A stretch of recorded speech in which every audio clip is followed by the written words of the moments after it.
and I don't care what they say, and who are they anyway? Woohoo! Those are the words of Lesley Roy, Ireland's internally selected artist for Eurovision 2020. The song is Story of My Life, and this is a very autobiographical take on her living her truth, being out and proud despite all the haters. Should we talk about it?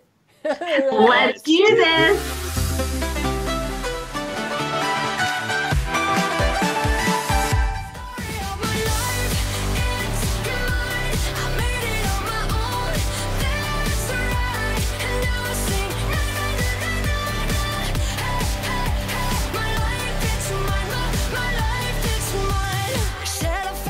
Yes, in case you did not pick up on it, Lesley Roy is an out and proud woman. She is a member of the LGBT community, and she is out there slaying her rainbow flag. She's given a lot of interviews in the Irish media, and she has revealed that she really repressed her sexuality for many years, kept it deep down inside, and it wasn't until she moved to New York that she let loose and let the world know who she is, okay?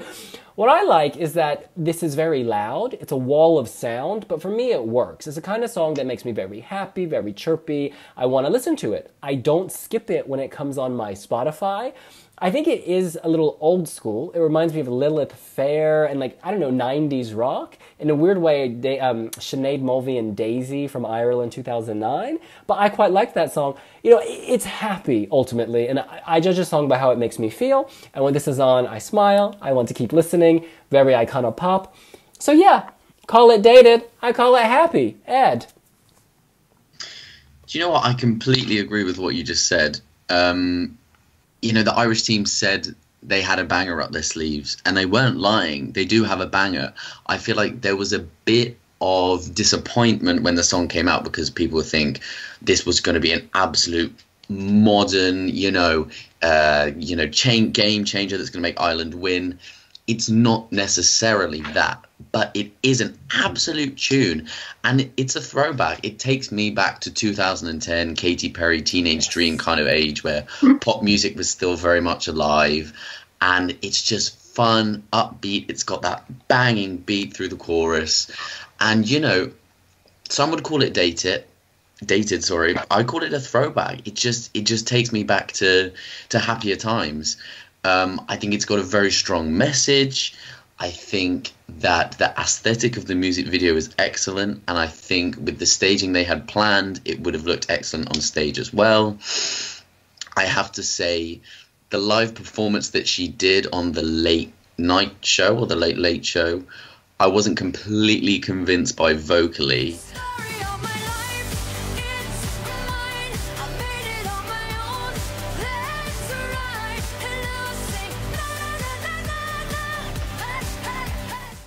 And I do think it's also a tricky song to reproduce live because it relies a lot on backing singers, and there's quite a lot of editing in the vocals. This is not to say that because she can't sing there's editing, but it's just that kind of sound that they're going for. But I think this would have been a real upbeat, happy, welcome entry in a year when lots of artists have tried to be very edgy and kind of get the jury card, be very serious. I love it. Let's go to Atlanta and Suzanne. Well, hello from Atlanta. I really like the song. It is a happy song. She talks about breaking the rules and not putting yourself in a box, and that box would be the constraints of societal norms, right? So to so many of us, that is very relevant. She says, who were they anyway? I made my own story. Na, na, na, na, na, na. So regardless of what you thought, I chose to be me, and I am me. And I know I will always be. And I am successful. One thing that I loved about the video was you saw all of these different characters and faces, people of different shapes and sizes, and men and women, and I kind of looked at that and I saw them as her different personas, where male, female, whatever, it doesn't matter, just the different personalities as her personas. So again, relevant to society about making your life your own. There's more to me than meets the eye, and I enjoyed it. A little old school, but you know, I'm into boy bands and 80s these days, and so she kind of fits right in there. You know what else you saw, girl? What, boy? You saw yourself. All right, we move on. Back to London. Debonair Remy. You know what? You can write the most beautiful anthology, but you still need people to read it. This is one of those entries that, honestly, you know, I applaud your deconstruction, but I don't draw anything like that from it. You know, and it's difficult sometimes because, you know, you have like a sort of an audiovisual assault. You know, there's lots of songs and stuff. You really have to just be brutal in what you respond to and what you don't. And we're talking first 30 seconds. The first 30 seconds of this, for me, is just too much of a sensory overload. You know how Bulgaria's entry may not communicate mental health, like on first listen immediately, but you're drawn to listening to it again, you know, because even though you don't pick up on mental health, you pick up on, you know, the soothing fairy tale, comforting sounds, the rich orchestration. Yeah, it's like, I don't care what they say. Who are they anyway? Well, guess what, babe? I'm tuning out. What I have done is, you know, she was signed to Jive Records in 2008, and she has an album produced by Max Martin called Unbeautiful, and it's had quite a lot of good cult reviews. You know, like people have really responded to that. So actually, I'm actually bidding on a copy on eBay because I'm convinced she has a lot more to her. Ireland have internally selected her. You know, so I'm convinced there's depth to this artist, but the story of my life is that she's just telling no story for me. It's a switch off moment. I don't like it at all, actually. At all. You know what? The beauty of music is that it elicits different responses in different people. I think people with open hearts and open ears will really love this, and I think people who are perhaps a bit more closed won't. No, I'm just kidding. I'm just kidding. Different strokes for different folks. I just wanted to say this to you, Debonair Remy. Everybody told Lesley that she'd never be someone. Well, she's not a puppet on a string. No, she's not. Okay? In any case, why don't we go around and give our scores out of 10, along with a justification and prediction, or an eye roll, starting with Ed. Well, for me, this is an 8.5. This is just the perfect pop song. It's, you know, you just can't argue it's a good song. It may not be anything groundbreaking, but it's something that's really needed at Eurovision nowadays when everyone's trying to hamper to the jury vote. And it makes me happy. So yeah, 8.5 for a very strong song. Would it have qualified? I think if Ireland had swapped semis with Serbia, they both would have qualified. I think the thing about semi-final 1 is it did actually have a fair amount of upbeat songs that would have gone through, whereas semi-final 2 was really lacking. So I actually think that with Ireland's traditional voting power and with the jury system as it is not really rewarding upbeat songs so much, it would have just missed out. But I do think if it was in a more fortunate semi-final, it could have qualified. But I think this is a really good step forward for Ireland, and I'd love to see Lesley come back, at least as a songwriter. Suzanne.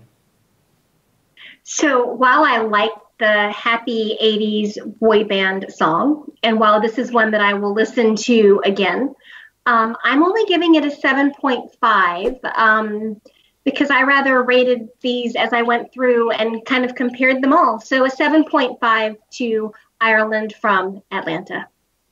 Devin.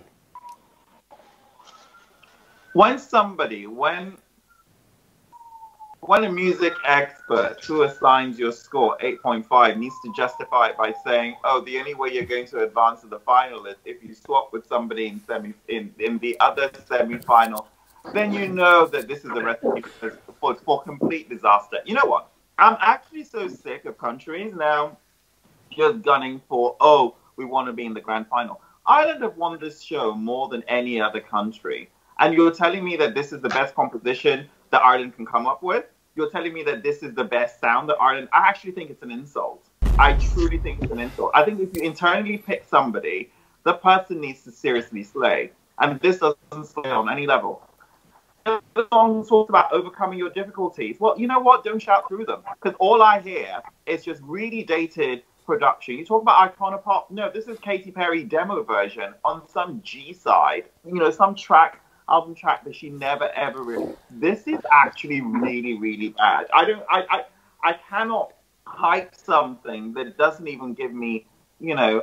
And you can pack it out with all these narratives. Every song pretty much has a message, but it needs to be believable, and people need to tune into it. And this is actually one of Ireland's weakest entry in recent years. Actually, I take that back. Make that 10 years. And you know what? 15. I just don't think this is good enough. I really. You thought the Soda Pop Girl last year was better? Light years better. Knock me, in fact, knock on my number 22, because I'm ready to drop more than 4 points, which is what I'm dropping for this entry. And if I had to re-rank, in fact, the only reason it's getting a 4, may I just justify that score, is because we are dealing with a weak field of songs. Had this song been in 2018 or 2016 even, I might have been doing a Meow's Kitty on that one. Okay. He's referring to an ancient WIWI blogger who we've not heard from in years, who'd love to give Don't diss the kitties. Listen, Devin, all I have to say to you is na na na na na na. Hey, hey, my life, it's my life, and it's my score. And, you know, I really want to reward the upbeat vibe, the sense of happiness. I'm not here for songs that break ground. I'm here for songs that make me want to dance on that ground, okay? That make me want to hit the ground, you know. So my score is a 6.5. And the reason I'm giving it a 6.5 is many songs do make me happy. And I think I couldn't give everyone an 8. Listen. And so when I had to sit down and rank them, although I like this song, it did come middling for me. I think it would have struggled to make the final. And I think that's because it was in such a good semifinal with so many strong songs. But I look forward to hearing... In the weakest Eurovision year of all time. I can't believe it. But I look forward to hearing more from Ms. Roy. In any case, we are not the only WIWI bloggers. There are dozens of us all over the world, and they have also voted. And when we take the overall average, we get 6.03. 6.03. So this is a middling score. This is, but you know, it's not in a 5. I think if you're in the 5s, it's a bit damning. If you're in the 7s, that's great. So this is in the middle somewhere. In any case, that's what we think. What do you think? What's the story of your life? And what's the story of Ireland at Eurovision 2020? Do you think this would have made the final? Is this in your top 10 all-time greatest hits? Let us know here on WIWI Blogs. Don't forget to give us a like down below. Next poll on WIWI Blogs. Does Devin Adarimi have an open heart? Does he have an open mind? Inquiring minds want to know. And while you're tuning in, don't forget to go to YouTube and watch our videos. And don't forget to go to wiwiblogs.com and read what we write. You know, open up. The slogan is not just about opening up to what you consider to be sweetness and light. You have to open up to all. You have to just bust me wide open. And I've opened up. That's the word on the street. I opened up. And you know, another word on the street, lots of WIWI bloggers have stories of their lives on our podcast. So make sure you check them out on Spotify. And you know what else? We're on social media. We're on Twitter. And that's where we bitch about the stories of our lives. So make sure you check us out. And we will see you later. Bye.